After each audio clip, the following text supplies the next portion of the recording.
What is good? It is that time of year again. NFL Week 1. This is the Action Network podcast presented by BetMGM. I am Chris Raybon, and I am here to break down our player projections for Week 1 here on the Player Projections Pod. And I'm doing it with one of the best projectors on the planet, always finishing in the top 5 in all of the accuracy contests. That would be none other than the odds maker, Sean Kerner, already chuckling over there. What's going on, Sean? Happy Week 1. Happy Week 1, and we're already getting hit with a few significant injuries that I'm already frantically trying to update all of the projections I thought were done for the week. So yeah, how's it going, man?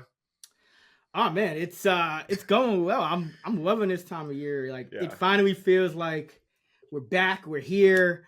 We just had an article drop with all our projected spreads and totals. Now we get to talk some player projections in this pod. And for people that are new listeners, we will go through our top 5 at each position. We'll go through players who are higher and lower than consensus at each position, and get into some of our projections for those guys. And for each position, we'll set a player prop. So Sean will set 2 props, and I'll set 2 props, and we'll keep score. I believe I edged you out at the end of the year last year, so you need some payback this year. So yep, I edged me out. I think you beat me by like 3 or 4. Yeah, I mean I count that as an edge. Yeah, a lot of variance. But your price was only minus half a prop. But that's how we're gonna do it on this pod. So hopefully, whether you're playing fantasy, DFS, or interested in player props, you can find some value here. The NFL is back, so get in on the action with the king of sportsbooks. Sign up with BetMGM using bonus code ACTION and get up to $1,000 paid back in bonus bets if your first bet doesn't win. Visit BetMGM.com for terms and conditions. Arizona, Colorado, Illinois, Indiana, Iowa, Kansas, Louisiana, Michigan, Mississippi, Nevada, New Jersey, New York, Ohio, Pennsylvania, Puerto Rico, Tennessee, Virginia, Washington, D.C., West Virginia, Wyoming, or Ontario only. Must be 21 or older to wager, 19 or older in Ontario. New customer offer. All promotions are subject to qualification and eligibility requirements. Rewards issued as non-withdrawable free bets or site credit. Free bets expire 7 days from issuance. Excludes Michigan disassociated persons. Please gamble responsibly. Gambling problem? Call 1-800-NEXT-STEP in Arizona, 1-800-522-4700 in Colorado, D.C., Kansas, Louisiana, Nevada, Wyoming, or Virginia, 1-800-270-7117 for confidential help in Michigan, 1-800-GAMBLER in Indiana, Maryland, New Jersey, or West Virginia, 1-800-BETS-OFF in Iowa, 1-800-981-0023 in Puerto Rico. Call 877-8-HOPE-NY or text HOPE-NY in New York. Call or text the Tennessee Red Line at 800-889-9789 or call 1-888-777-9696 in Mississippi. In Ontario, if you have questions or concerns about your gambling or someone close to you, please contact Connects Ontario at 1-866-531-2600 to speak to an advisor free of charge. Sports betting is void in Georgia, Hawaii, and Utah, and other states where prohibited. Promotional offers not available in Nevada and New York. And without further ado, let's get right into it. Quarterback, Week 1. 2023 top 5. Who you got? So right now I have Patrick Mahomes, Lamar Jackson, Jalen Hurts, Josh Allen, Justin Fields. But if Travis Kelce is officially ruled out, I'll probably have Lamar as my number 1. It's that close. So, but as of now, I have Mahomes as my number 1. Yeah, that makes a lot of sense. You know, that Detroit game should be a high scoring game now with the Kelce injury. That does change some things, but Chiefs games in Week 1 have gone over 60 points in, I believe it's 6 of the last 7 years. They've scored 30 plus. I believe all of those games. So this could be a high scoring game even without Kelsey. So I'm not going to be too worried about Mahomes, but yeah, he might drop a spot or two. I can't see him dropping more than QB4 maybe. I think that's probably the floor. But I have Mahomes, Hurts, Jackson, Josh Allen, and Justin Herbert. So I got Herbert just ahead of Fields in what I expect to be a really high scoring game. And I'm all in on Herbert just balling out this year, and I like the opportunity to start highest total of the Sunday slate, I believe. Well, it might be the highest total of the week now. The total for the Chiefs game dropped. To 52.5, so they're pretty close. I think the Chiefs game is still like slightly up, but it's a lot closer now than it was, this morning. Yeah, absolutely. So, loving me some Herbert in that number 5 spot. Fields is my QB6, so not too far apart there. Who is a quarterback that you're higher than consensus on? So right now I'm pretty high on Anthony Richardson compared to the ECR. He's my QB 11. ECR has him QB 16, but this is Jalen Hurts, Justin Fields all over again. Where ECR is probably too low on Richardson out of the gate. He's certainly a rookie quarterback that will struggle as a passer. There's no denying that, but he's just arguably the most athletic QB we've ever seen. I mean, the dude is 6'4", 244, and ran a 4.43 40-yard dash. So it's like, he's going to be able to hit the ground running, literally. So I'm projecting him closer to 50 rushing yards. His final preseason start was the first time we got to see him kind of scramble, and he was ripping off 5 15-yard chunk runs with ease. So I'm banking on his rushing ability to be low end QB1 this year. So right out of the gate, the Jaguars is probably a neutral matchup for him, so nothing to shy away from. So I think heading into week 1, we need to be treating him as a low end QB1. Yeah, and I have him right around the same, like QB 11. He's definitely going to be in that range in my final ranks. Borderline QB1, especially in deeper leagues. How many passing yards and rushing yards? You said you have him about 50 rushing yards, right? How many passing yards? Yeah, probably in the 180 to 190 range. I'm not expecting much there. But you've been mentioning it. They will push the ball downfield. Like he does have a good arm.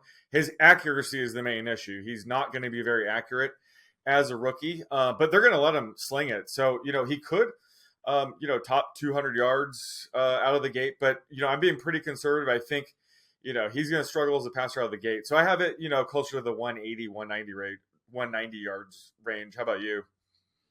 Yeah, as we record this on a Tuesday afternoon, I have him at 197 passing, 50 rushing. That matchup against the Jaguars, I think, are going to be a pretty high scoring offense this year. And I don't see this Colts defense as a prohibitive matchup. So there might be some garbage time where, I know Richardson's not that accurate, but he might get some easy completions. Maybe he gets like 1 or 2 drives in the fourth quarter where it's like all passes and some scrambles. So he does have upside from those numbers. Like I definitely agree with you that he could clear 200, but as a median, about just over 195 and about 50 yards rushing. For me, it's a guy I'm high on, and I know you're high on him too. Geno Smith. He's my QB 10. He's the QB 13 in Fantasy Pros ECR, and I really like Geno because I'm looking at this Rams defense, and they lost every single player who finished top 6 in snaps for them last year. Bobby Wagner, Jalen Ramsey, Nick Scott, Taylor Rapp, Leonard Floyd, and Greg Gaines. Now, Ramsey is one of the best corners in the league. That hurts the pass defense, obviously. Scott and Rapp were both safeties who played really well for the Rams last year. And then Leonard Floyd was one of their better pass rushers. So that is – and then Troy Hill, that's another cornerback they lost. And he had the 8th most snaps. So this Rams defense, I think, is going to struggle this year, but especially – in week 1, when there's going to be a lot of young guys, a lot of new pieces.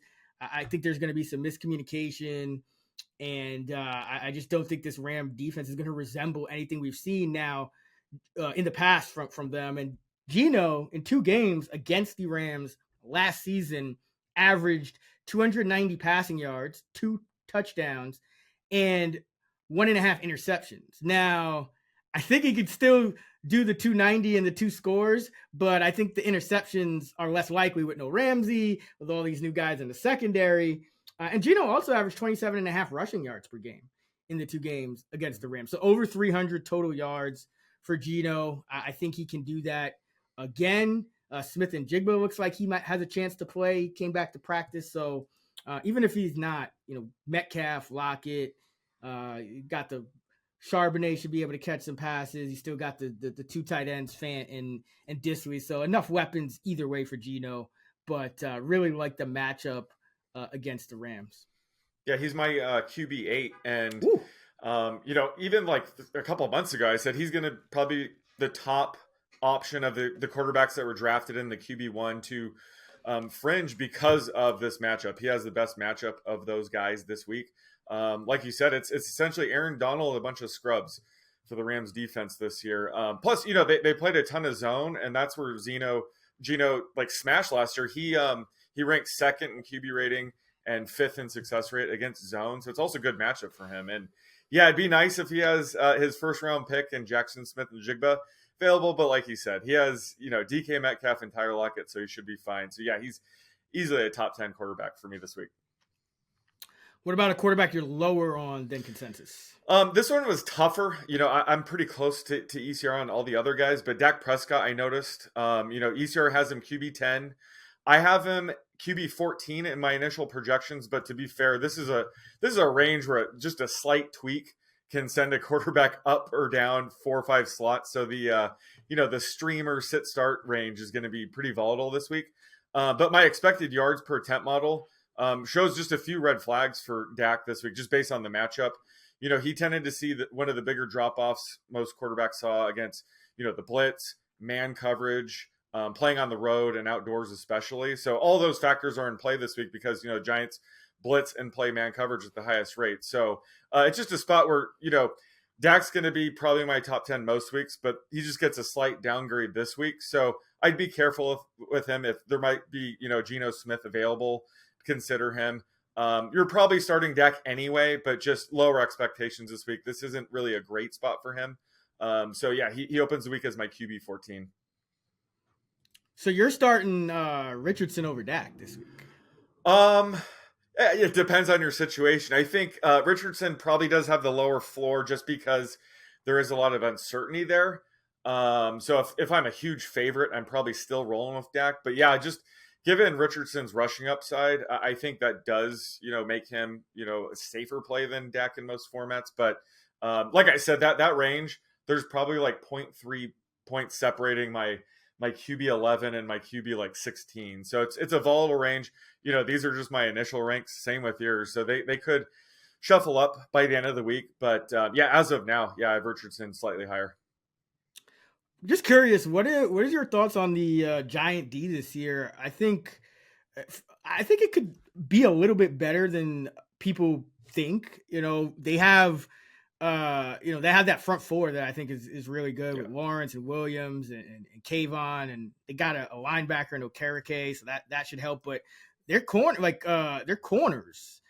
You have Deontay Banks and you have Trey Hawkins, 2 rookies that are probably going to start outside. Now that could be an issue, but I think over the long term, at least, those guys are going to surprise some people. They've had really good camps. Now the tough thing is in week 1, it might be the opposite. So that actually might be something good for Dak, but just curious as to where you're kind of ranking the Giants D, because I know they didn't really get much respect last year. Yeah, no, I agree with you. I think, not everybody's Sauce Gardner and can just become, the top corner in the league as a rookie. So yeah, I think initially Banks could struggle, but in the long run, that's an upgrade there. I actually loved the trade to bring in Isaiah Simmons. He's we can't call him a bust yet, but in this scheme, where they're sending blitzers and stuff, he could thrive. So he could, be an interesting weapon, interesting piece in this defense. But Thibodeau could have, a great second year. So yeah, there's a lot of good pieces in this Giants defense. It's probably a plus matchup for Dak on paper, but all the schematic things, how much they blitz, how much they play man. And like I said, Dak was really bad on the road and outdoors. Those are kind of the aspects I was, fading Dak on. But yeah, the Giants are probably a plus matchup out of the gate. But like you said, later in the season, especially if like Banks does hit his potential, it could be a lot better this year. Yeah, there's a lot of upside for the defense, Yeah, I guess. yeah. I would watch out, as the year progresses. At least keep tabs and make sure you're not just kind of blindly starting people against the Giants, because they might be one of those defense that starts to get better quickly. All right. For me, you know where I'm going.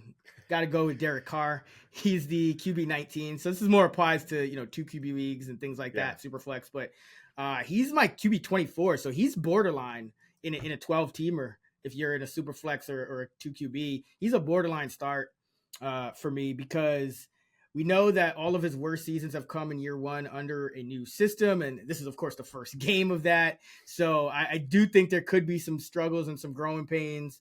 And this total is just 41. This is expected to be a low scoring game. And this is a lot different than the situation Carr has been in with the Raiders. The Raiders have not finished higher than 20th in points per game since 2006, which means every year that Derek Carr's been there, they've been a bad to very bad to awful, somewhere in that range of a defense. And we know that is going to inflate quarterback numbers, like the volume.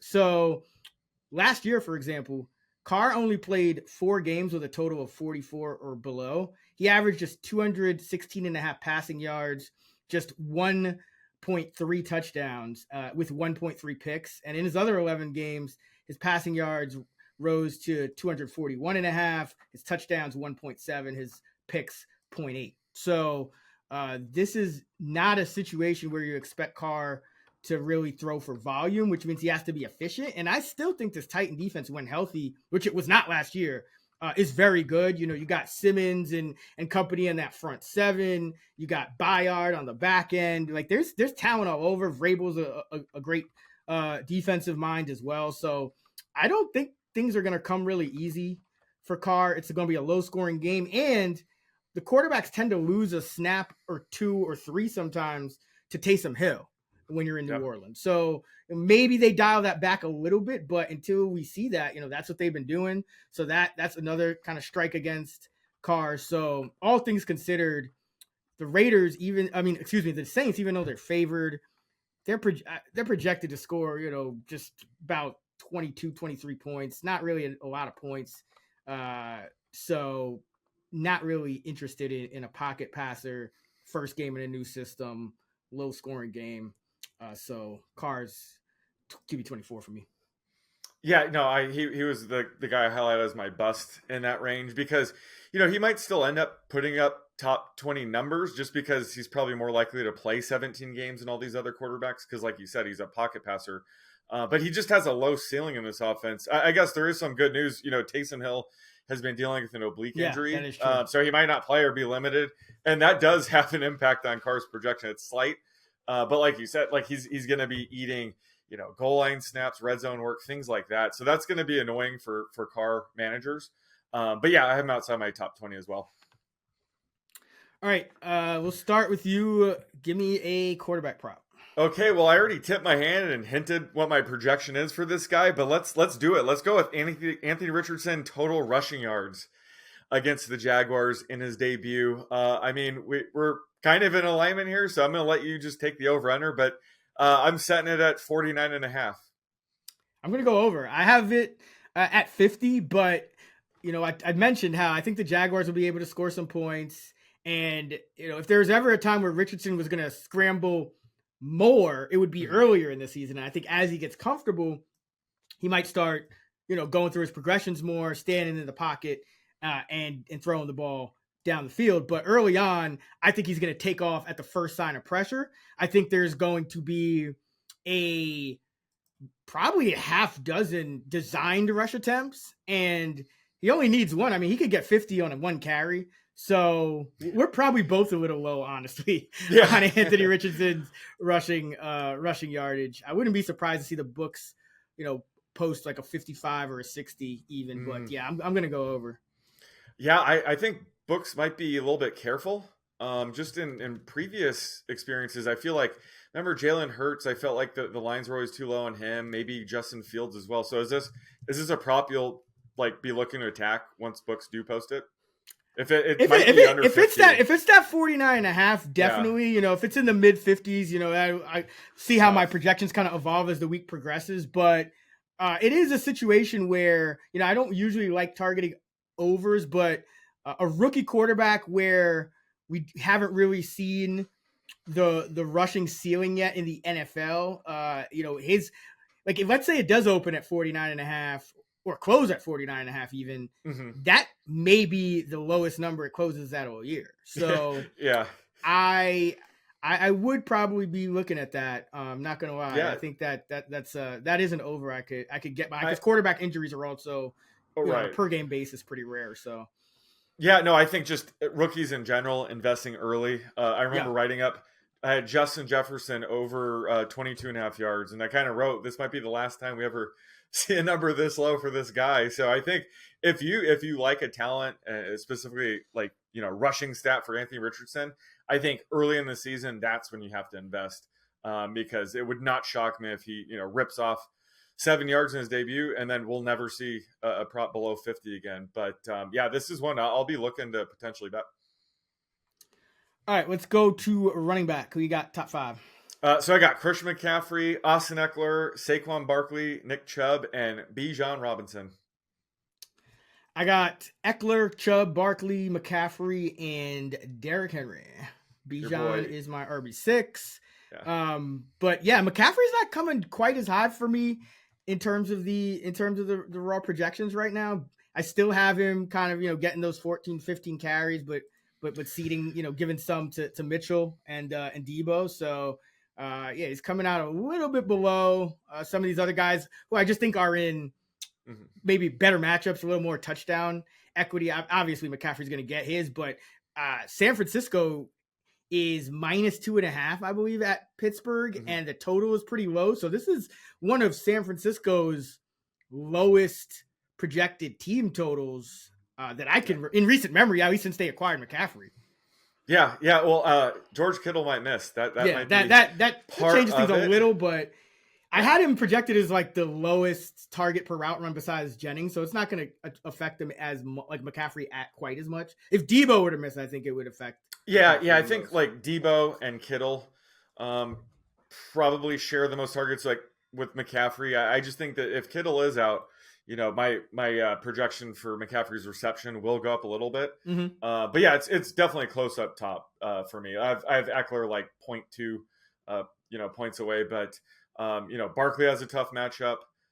Chubb has a tougher matchup. So yeah, the top guys this week aren't none of them are like in a smash spot, I would say. No. It's very close up top. Yeah. Yeah, I guess that's why it's probably just coming down to like mostly touchdown equity and things like that. But yeah, I might actually flip flop Chubb and Barkley. It's Chubb. I don't know what's going on behind him with Ford and who they got Strong, but this could be just ugly. A monster workload year for Chubb. So want to kind of get ahead of that early in the year. Okay, who is a back you are high on? So I'm going to target this Colts running back situation with Jonathan Taylor out, and I'm going with Deion Jackson. I think he's for desperate teams, if you're looking for a potential RB3 flex option. Hopefully that's not you if you're listening. I think Deion Jackson could have a good week 1. This will be a committee with Jackson, Zach Moss, and Evan Hull. But I think for week 1 specifically, Jackson should be the best play of the group. Zach Moss is coming back from a broken arm. Hasn't taken a hit yet, so he could be limited early on. So that's going to lead to more early down work for Jackson. And rookie Evan Hull is a good pass catching back, but he really struggled with pass protection preseason. He had 4 pass protection blocks and allowed 2 pressures. So I don't know if the coaching staff will trust him in pass protection week 1. And Deion Jackson has shown that he's capable of that. He's had some good stat lines in the past, 6-8 receptions in a couple of games last year. So I think Deion Jackson could be a sneaky RB3 flex option for people that, I don't know, you drafted like Alvin Kamara, Breece Hall, guys like that might be a little bit shaky. He's a potential play for you if you're in a desperate situation. So I'm a bit higher. I have him Let me see. I have him like RB 38, and I think his ECR is still in the 50s. So yeah, he's one of the guys I'm the highest on. How many total yards are you projecting roughly for Jackson? Not much. Let's see. I have him right around 30 rushing yards and 15 receiving yards. Being the pass catching back in the Colts offense isn't really a good thing, but he should see enough work to he could get 2 or 3 receptions. Like I said, he should still see the most rush attempts as well. I really do think Moss is going to be limited, so I think you could see 8 to 10 carries. And for week 1, that is good enough to kind of sneak you into the RB3 flex discussion. Right. Yeah. After those top, 30, 32, 33 backs, couple of committees, it starts getting dicey really quick. You're mostly relying on backups. So if Jackson's going to lead, and I think Jacksonville again is going to be able to score some points here. So even if Moss gets the nominal start, Jacksonville much better in run defense than pass defense a year ago. And Jacksonville also the favorite. So game script should tilt in Jackson's direction at some point in the game. So I think Jackson will be the top scorer in that backfield as well. I'm going with my guy, Alexander Madison. I have him RB10. He's the consensus RB20. He averaged 112 scrimmage yards on 23 touches per game in 6 starts over the past 3 seasons. And Tampa Bay, they had a reputation as a great run defense, but last year, 4.44 yards per carry allowed to running backs, a little bit above the league average. And I've talked about this before. One of the reasons I like Madison in season long is because the Vikings have made a commitment to operating out of more heavy personnel this year. They signed Josh Oliver, blocking tight end, to a big contract. They extended their fullback CJ Ham. So I think there's going to be more 2 wide sets and less 3 wide sets this year for the Vikings. And Tampa Bay, against designed runs out of 2 wide receiver sets, 27th in EPA per rush on defense, 25th in success rate. So that was Tampa Bay's weakness last year. And that makes sense. A lot of these teams, they have a couple of good guys up front, but if you can kind of get some heavier personnel in the lineup yourself, you can kind of lead block and run away from those guys. So I do think Minnesota will be able to have some success. They're 6-point favorites at home. We always love home favorite running back. So I think Madison has good touchdown equity, even if he doesn't run for efficiency, because the Bucs defense does hold him in check. So I like the potential for the workload. I like the matchup, and I like the touchdown equity for Madison.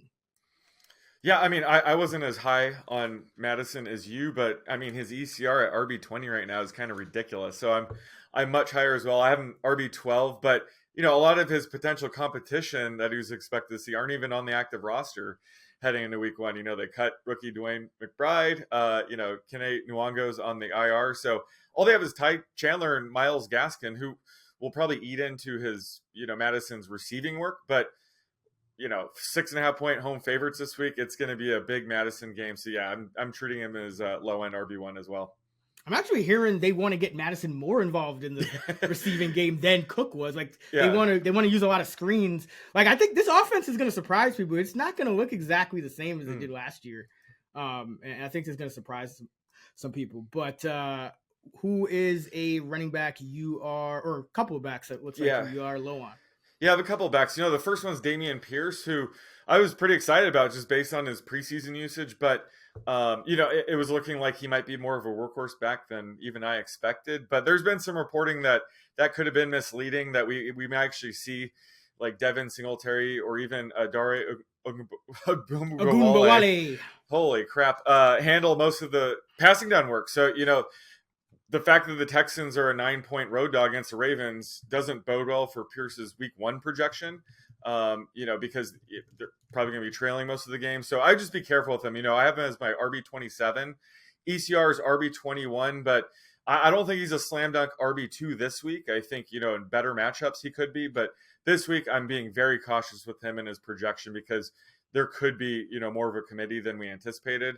And the other guy I'm pretty low on is Isaiah Pacheco, just out of the gate because, he's a back that we could see a slower start since he missed most of camp, most of preseason, recovering from his shoulder surgery. So would not be shocked if the Chiefs limit his workload this week specifically. Obviously Jerick McKinnon will handle most of the passing down work, but Clyde Edwards-Helaire is active and healthy, and he's clearly the number 3 back, but I think we might see a little bit more of him the first couple weeks while Pacheco gets up to speed. So he's just a guy that I'd be careful with. He could get off to a slower start. He's my RB 30 to begin the week, and ECR has him RB 24. Yeah, and remember, you got Matt Nagy returning to KC, a new offensive coordinator. So just the whole kind of rotation could change a little bit. It's been the enemy for the last 5-6 years. Nagy hasn't been there since 2017.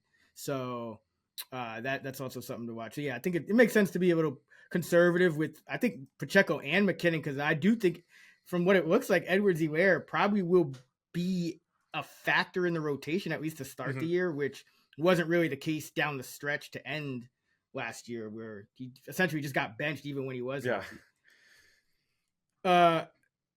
For me, it's Rashad Penny. He's the RB 39 in ECR, and I have him outside of the top 50. I just don't see the matchup being particularly great for him. The Patriots allowed the 4th lowest yard per carry average to opposing backs last year, just over 3.8 yards per carry to running backs. And Philadelphia running backs average just under 22 carries per game, but we're hearing Gainwell is going to see an uptick this year. We're hearing Swift is still going to be the top back. And Penny was essentially just a low risk, cheap 1-year flyer. So I'm guessing, my projection anyway has him 3rd in line for snaps in week 1. He doesn't really offer much in the passing game. So he's probably going to need, 10 plus carries and, to start seeing some value. And I just don't know if we can project them for more than, 6 to 8 carries until we get more certainty. Probably nothing in the pass game against a tough matchup on the road. So, Penny for me is, kind of a wait and see. If I drafted him, if I can help it, I am not starting him as a flex or anything like that. I'm just kind of using week 1 as a wait and see to get a better sense of that rotation, which might change week to week as it is. But either way, I don't think this is a great spot for him here in week 1. I think it's Swift and then Gainwell, as the 1-2 punch, and those guys give you more in the pass game, and everyone's playing, half PPR, full PPR these days. So I think Penny probably needs a touchdown to give you any type of value this week. And that's, that's tough to kind of project when you're potentially the 3rd back through the lineup. Yeah, I mean, I'd be careful with all Eagles backs week 1. I've been hearing, Kenny Gainwell could take over the Miles Sanders role from last year, and DeAndre Swift could take over the Kenny Gainwell role from last year. So just hearing a lot of things. This is a situation where once we have a full game of data, you and I can make better conclusions and project them. But right now we're just throwing darts. So I think even Swift and Gainwell specifically, you can't trust either, especially not Penny. It seems like Penny's more of just like the injury upside backup at this point. It doesn't seem like he's going to see that many touches week 1. So I'm with you there as well. All right, let's go to our running back prop, and I got a fun one for you. I'm gonna go Breece Hall versus Dalvin Cook rushing yards. We'll give Dalvin a half a yard just so there's no ties. Oh man! So Dalvin Cook plus half a rushing yard versus Breece Hall. Who has? Yeah, I have Breece Hall with 1 more rushing yard. So this is a good one. Perfect. What a line! I'll take Dalvin. I don't love this. I'll take Dalvin because I'm rooting for Breece Hall's, under 900 rushing yards. If anything, they brought Dalvin in to like specifically limit Breece Hall early in the season. So I think there's a chance Dalvin sees more touches out of the gate. I know Dalvin was banged up, but they probably don't care about his long-term value. So I'll go with Dalvin here. I think they are going to try to limit Breece Hall at least for the first couple games. I think he's the more talented back, but let's go with Dalvin here. Yeah, it's tough. I'm probably going to project him around the same amount of snaps. I heard a quote from one of the Jet coaches saying essentially we have them on the same plan. Like, Dalvin was missing time, and I think he just had a kid or something. And then obviously Brees coming off the injury. So they both kind of need to get up to speed. So I wouldn't be surprised to see the snaps fairly even. Now, Brees, you expect him to be a little more efficient, but he's also coming back from injury. So it's a very interesting, I think it's an interesting projection.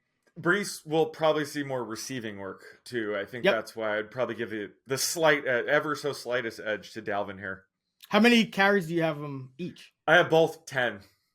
Yeah, it's about right. And then throughout the week, I will be updating that. So right now, I have them tied at 10. Like you said, Brees is the more efficient one, but I'm thinking he does get limited the most. Also, not the easiest matchup, Buffalo. Right, yeah. Gentlemen, more memories are made when you're there for live NFL action, and when you need tickets, our friends at Ticketmaster have got you covered. As the official marketplace of the NFL, Ticketmaster gives you more ways to find your perfect seat. Their interactive seat map gives you 360-degree previews of your section to make sure you have the best view of those pivotal plays. And if your plans change, Ticketmaster gives you more flexibility to sell or transfer your tickets. Plus, mobile tickets make getting in on game day a breeze, and you can even customize your Ticketmaster app to rep your team's colors. Find tickets today at Ticketmaster.com/NFL. Wide receiver, who you got in your top 5, Sean? I got Justin Jefferson, obviously, and then Tyreek Hill, Jamar Chase, Amon-Ra St. Brown, and then Stephon Diggs. As always, in my top 5. Seems like Stephon Diggs is always my number 5 receiver. Right.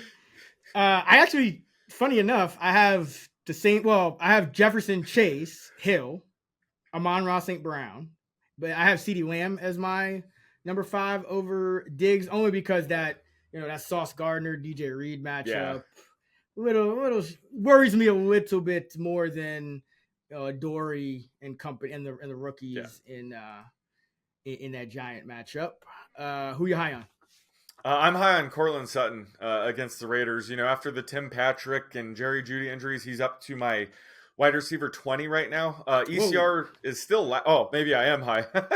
ECR is wide receiver 31, which it seems low right now. Last year, not only did Sutton see an increase in target share with Jeudy out, obviously, but his efficiency went up too. His yards per target were 6.5 with Jeudy on the field. With Jeudy off the field, it shot up to 9.4 yards per target. So weeks 10 through 12, when Jeudy was out last year, Sutton was the wide receiver 24, despite not even scoring a touchdown. So if he was able to do that with last year's version of Russell Wilson, if we see any sort of bounce back with Russell Wilson this year under Sean Payton, Cam Sutton will be, no-brainer top 20 receiver for me. So, he had 5 catches for 80 yards last year against the Raiders.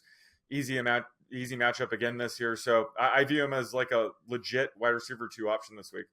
And my other guy is Zay Jones. I feel like I was essentially the Zay Jones truther last year, and I'm sticking with him this year. Seems like he's being overlooked because, I agree. I think his target share will go down with a guy like Calvin Ridley now being injected in this offense. But, based on preseason usage, it was Christian Kirk who's coming off the field in 2 wide sets. So, we could see Zay Jones still average around a 90% routes run rate in an elite passing attack. So, especially facing this Colts secondary, which could be one of the worst in the league, especially to begin the season. This is a sneaky spot for all Jags receivers, but even Zay Jones. So he's my wide receiver 42 to begin the week, and it looks like ECR has him outside the top 50. So I'm investing a lot in Zay Jones and best ball and stuff. So I like him as like a sneaky wide receiver 4 option in deeper leagues. What do you have projected for Sutton? Like catches and yards? I have Sutton at around 4.5 catches for 60 yards. Ooh, that's where do you have him? I have him. I think I have him closer to 50 yards and just under 4 catches. I'm still kind of projecting this Bronco offense a little bit conservatively because I just don't know exactly what it's going to look like. I wasn't thrilled with how Russ looked. And the Raiders, they do have Peters, who they didn't have last year. So it's a little different of a matchup, but yeah, I have him 3.8 for 51.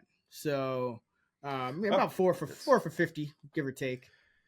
Yeah, I think just like the dude, obviously, if Judy's out, that's why I'm projecting this. But even just, like Adam Troutman playing a lot more than I expected, is bumping up Sutton's, target share, especially on early downs. Like who else is Russ going to throw it to? So I think when Dulcich is off the field, that's going to only help Sutton. Javante is going to be eased in. So I'm just getting a massive target share for Sutton. I'm even including I think Lil Jordan Humphrey and our boy Michael Bandy might be on the active roster. Right now, they only have 3 healthy receivers. Brandon Johnson's getting a ton of playing time. Marvin Mims is more of a low target percentage, just high ADOT kind of guy. So I'm just getting a shit ton of targets for Cortland Sutton. So that's why I have him so high. Yeah, they're definitely going to probably call up at least one receiver. Yeah. Don't know if it'll be Bandy. I thought I saw him get released, but he might be back on the practice. I don't know. Yeah, he's back on. I think the idea was like Humphrey and or Bandy gets called up. Yeah. I know Dorsett and Sills are there too, but yeah, somebody's probably going to get called up. Not that they're going to play much. Yeah. For me, I'm high on Van Jefferson. He's a wide receiver 56. I have him in the mid 30s. I'm not, they're saying Cooper Kupp's not going to play or he's unlikely. And that essentially makes Van Jefferson the number 1 receiver for the Rams. He was the number 1 receiver for the Rams from week 12 on last year because Allen Robinson went down, Kupp was already out, and he ran a route on 98% of the dropbacks. So now he's got Matthew Stafford. So, it's not just was it Mayfield and Wolford and essentially these nobodies at quarterback. So the numbers should be better. Though he did 2 of those games when he was the number 1 receiver did come against Seattle and he averaged 58 receiving yards per game, which is pretty good regardless of anything. So I think he has a chance to put up some pretty decent numbers this week. I do expect the Rams are going to have to throw a lot because, again, that defense just misses so many pieces. Week 1, you expect them to have some growing pains, some miscommunications. So I'm expecting the Rams to have to play catch up at some point in this game. So like Van Jefferson as a guy who's going to be on the field pretty much every snap, and I'm not expecting Cooper Kupp to play from everything I've heard. Yeah, no, I love Van Jefferson heading into the season. Even when Cooper Kupp was fully healthy, I have a ton of shares of him.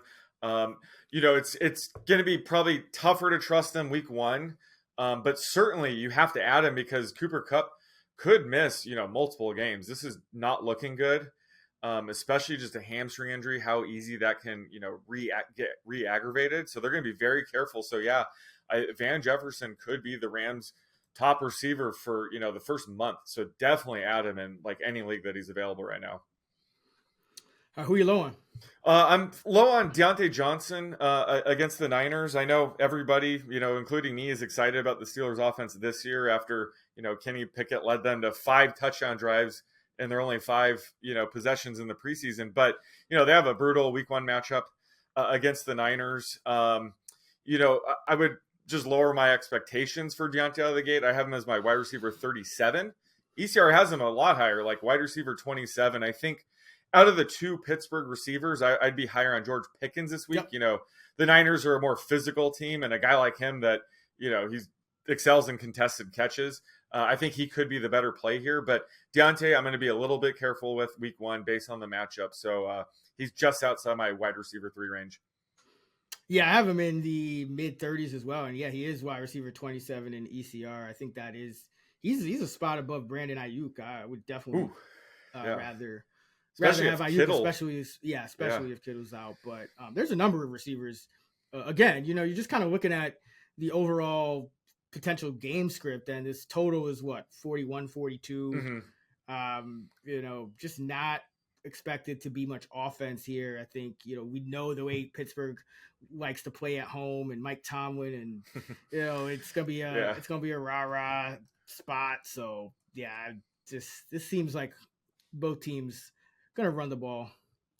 So not high on Deontay either. For me, it's Jordan Addison, and I know this is your boy, but I think wide receiver 35 is a bit high for week one. We do expect Addison to get better as the season progresses, but at least in week one, Minnesota's a 6-point favorite. So you're not expecting a super heavy pass script. And he's going to open the year as a number 3 wide receiver behind Osborne.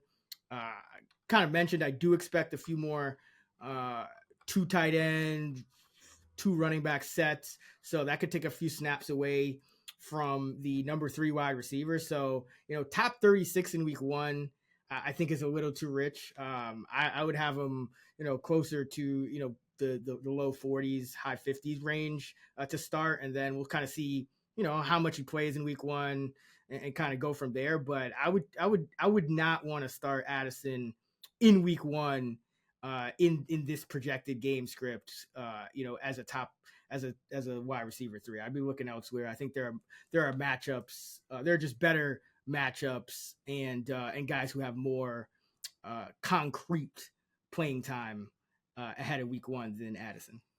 Yeah, I mean, I'm high on Jordan Addison as a talent, but yeah, I agree. Out of the gate, wouldn't expect much, especially it does look like Osborne is the number 2 receiver, so he's going to have to leapfrog him.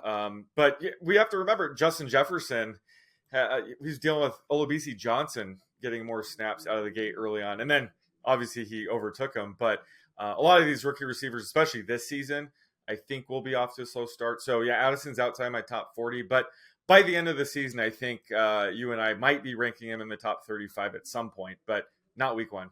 Yeah, I think this is just some of these rankings, I think they're just mirroring, the season-long ranks a little bit too closely, not really factoring in potential playing time, matchup, things like that ahead of week one. So I know we don't have a lot of data as far as that goes, but we do know some things, and we can kind of project. So I do think you want to be careful with some of these guys. But who is going to be your wide receiver prop?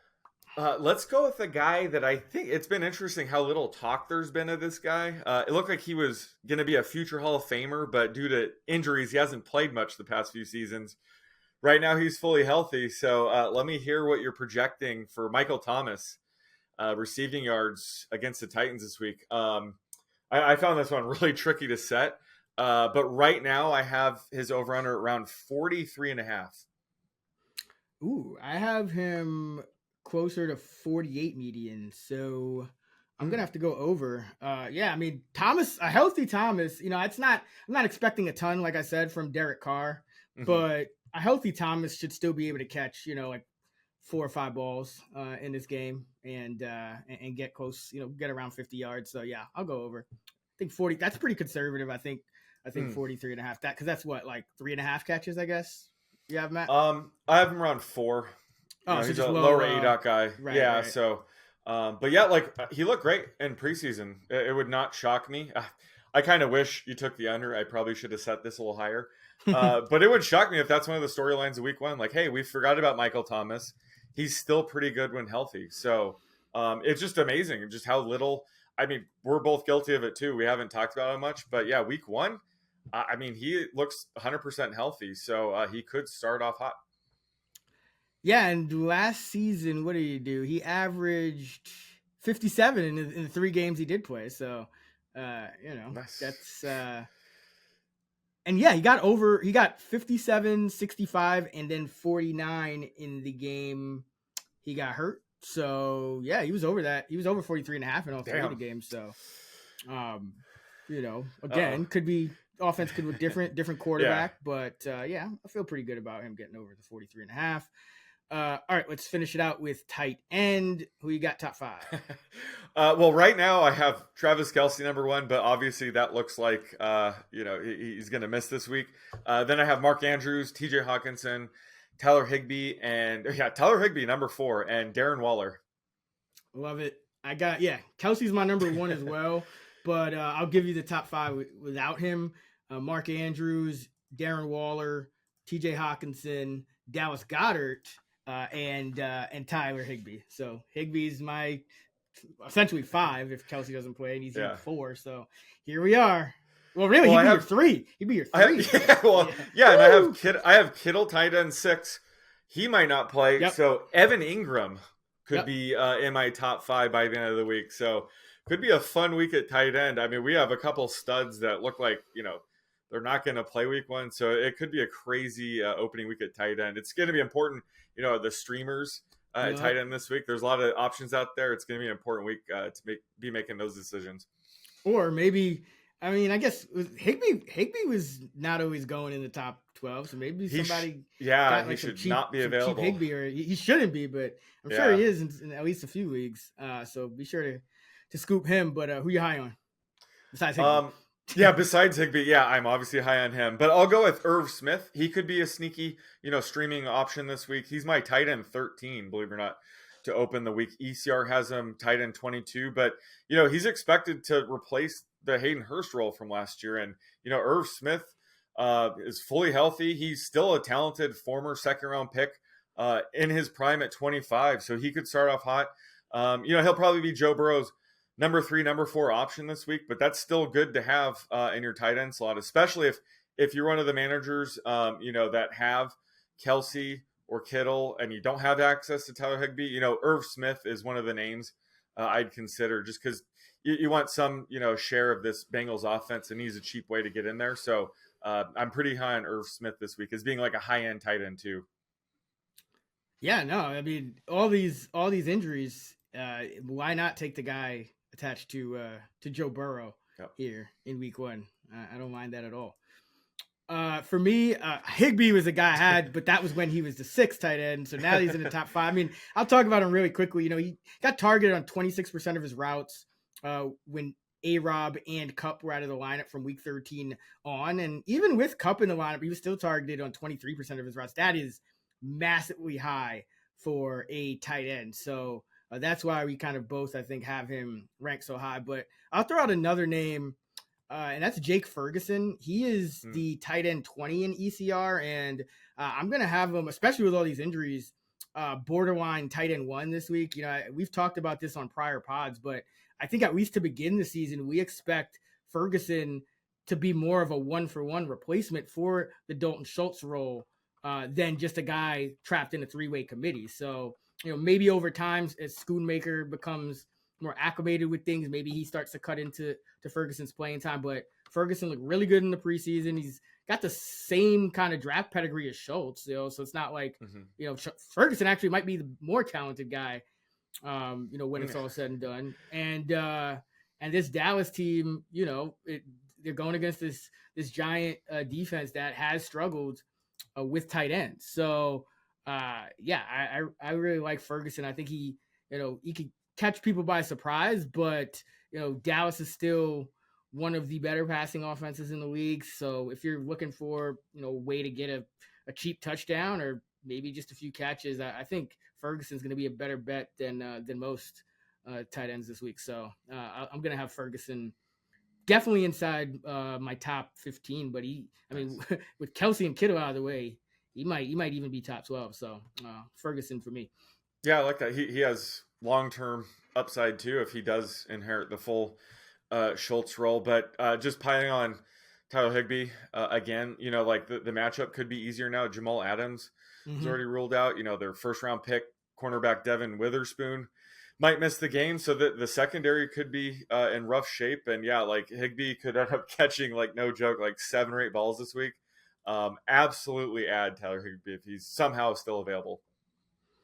All right, who are you low on? I'm low on Kyle Pitts this week, just because the Falcons were a bit cautious with him during camp and preseason. He's coming back from MCL surgery from last year, so there's a chance they ease him back into action in week 1. Plus, they brought in Jonnu Smith, who could eat into his usage this week. Last time Jonnu Smith was fantasy relevant was under Arthur Smith in Tennessee, so he can make some noise this week. Plus, I think Bijan Robinson's probably going to eat into Pitts' target share as well this season. The jury's still out on Desmond Ridder. We haven't seen Pitts play a single snap with Ridder in the regular season yet. If you remember, he was out the 4 games Ridder started last year. So the Falcons are 3-point home favorites. They're probably going to be very conservative here. So you probably have no choice but to play Kyle Pitts if you have him, especially with all the other stud tight ends hurt. But I would just temper expectations for week 1 and don't panic. If he gets off to a slow start, wouldn't panic. I know we love to panic around Kyle Pitts, but I would not be shocked if he's limited, out of the gate, just because they are trying to make sure his knee is fully healthy. Yeah, I agree. I think London and Ritter showed great chemistry, so that's probably going to be his number one target. But like you said, it's really hard to bench Pitts because not many guys have that kind of upside here. Yeah. For me, a guy I'm low on is Dalton Schultz. He is the consensus tight end 14. I have him tight end 18. For one, this is a Baltimore defense that I don't expect them to be too given to tight ends this year. I think you want to attack Baltimore more on the outside. Their cornerback situation heading into the season is a bit rough. Meanwhile they were a top 10 defense in points allowed to tight ends last year. So I think this will be a better game for your Robert Woodses and your who's starting there, Noah Brown, Nico Collins, those guys. Those guys, at least one of them will probably have a better game than Schultz.